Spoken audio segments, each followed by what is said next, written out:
For all the latest updates, subscribe to Newsline. In a surprise move, the United States President Donald Trump's administration has revoked a recently made decision on international students. Trump's government has dropped its plans of deporting international students whose courses are completely online because of the pandemic. The U-turn comes just a week after Trump's announcement of the policy. The White House is reportedly mulling having the rule apply only to new students rather than those already in the US.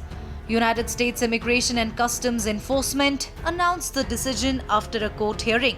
The Massachusetts Institute of Technology and Harvard University sued the government over the plan.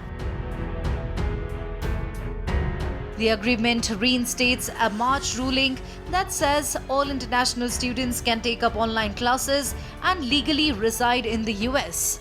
US District Judge Allison said the US government would roll back the new rules and restore the previous status quo. Trump administration's decision comes after a massive opposition from various parties. Lawsuits were not just filed by universities, but by coalition governments and a dozen of big companies. Companies argued that sending back students would give an opportunity to their global business competitors.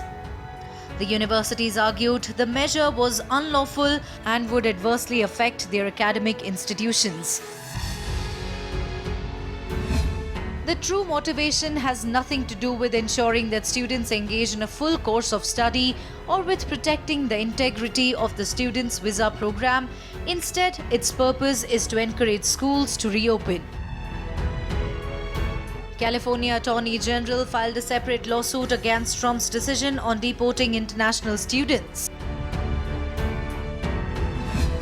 In the midst of an economic and public health crisis, we don't need the federal government alarming Americans or wasting everyone's time and resources with dangerous policy decisions. Trump's arbitrary actions put the health of students and communities at risk. There are more than 1 million foreign students at US colleges and universities. The July 6 move by the administration blindsided many universities and colleges that were still making plans for the fall semester.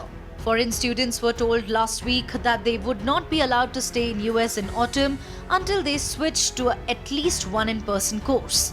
Several institutions, including the Harvard University, decided on online classes in the wake of the pandemic. Under the old policy, new visas would not be issued to students at schools and universities planning to provide all classes online, which includes Harvard. Students already in the US would face deportation if they did not transfer schools or leave the country voluntarily. Trump's earlier decision would also reinstate a rule on F1 and M1 visas that limit the number of online courses foreign students can take. Over the last few days, US President Donald Trump has been forcing governors to reopen schools and universities. Trump has repeatedly pushed for the reopening of schools despite the US leading the world's coronavirus cases. It is believed that Trump sees this as an indicator of recovery during the pandemic that would help him during the November elections. However, students and teachers are skeptical about going back to classrooms in the wake of the pandemic.